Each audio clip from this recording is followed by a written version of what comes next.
Greetings from Snake Mountain Boatworks on Friday, December 27, 2019. Yes, the 1953 12-foot Penn Yan Swift CZT is back upright, her canvas fully preserved, beautifully painted with jade green topside paint. She's just a rich, true green, which will be perfect since she lives on a lake in Seattle, Washington. What could be more beautiful than a forest green hull skimming across a flat lake surrounded by all manner of conifers? Well, we've gotten her this far while we've been painting her exterior. Joe and Anthony have turned in yeoman's service and efforts on the interior. While she was upside down, they stripped, sanded, cleaned, sanded it again, burnished, and then sanded one more time, but just to the point of getting the grit and the grime off of and out of the wood without destroying the clear evidence that she is a almost 70-year-old boat. We have stripped the decks, the gunwales, and everything inside the boat. In fact, while the painting and varnishing of the interior, the latter with Sikkens Cetol Marine varnish, Joe finished stripping all of the components to the boat, and I can tell you there are many. It's not just seating. It's amazing. We still have one task left in the stripping area, and that has to do with the midships dashboard. We still have some cleaning and varnishing to do there, but I think you'll agree when we get her at this angle that she's just turning out beautifully.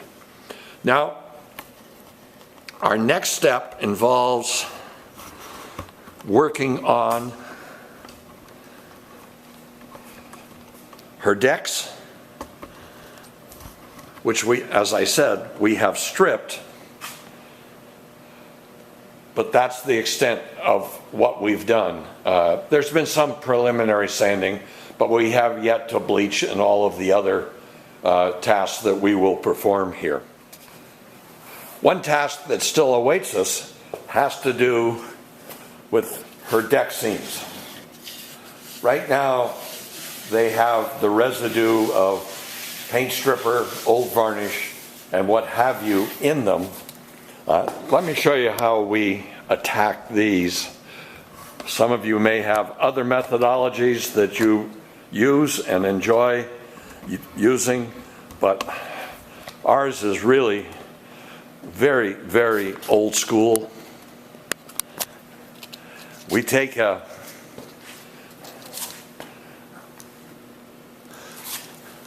piece of sandpaper, 80 grit, fold it lengthwise, and then we spend hours working on each seam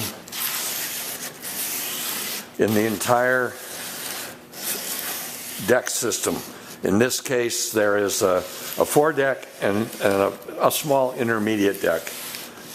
Others, like the Penn Yan sea liner that is resting behind the Swift, those decks were extensive. The seams were badly disfigured since she was new in 1958, and we spent a prodigious amount of time doing exactly what I'm showing you here. And you can see what I'm able to get out. Why not use a router or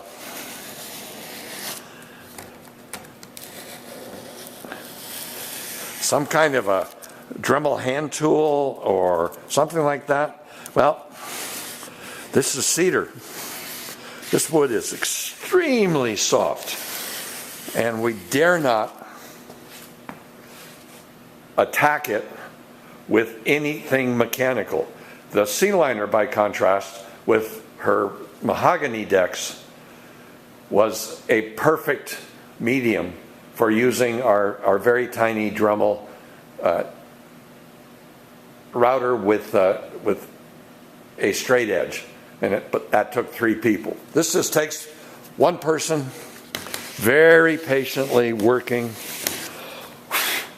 and cleaning out. Now this section that I've just worked on, right here, that's pretty much as far as we want to go. We will not fill these seams with Sikaflex. They are not designed to be filled with Sikaflex. When this boat came in, she had open what I would call natural seams. She'll continue having that. So Joe will begin, and he will sand all of the seams on the foredeck and on the little bit of deck that forms the athwart bridge at midships, at which point we can sand the deck surface so that it's fair. We still have a bit of cleaning to do on the gunwales, and then we will bleach it all, let that dry for a couple days, and then we will stain the interior, as was the case with the Swift, in a hue that's very much akin to what you see in the sea liner next door. And then we can begin varnishing.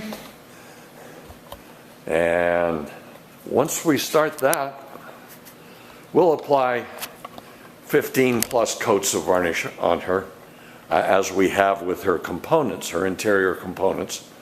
And at that point, it's the reassembly and turning to her teeny trailer, which we will also be restoring completely. So there's your update on the 1953 12-foot Penn Yan Swift CZT model little runabout on December 27, 2019. Thank you so much. Bye-bye for now from Snake Mountain Boatworks.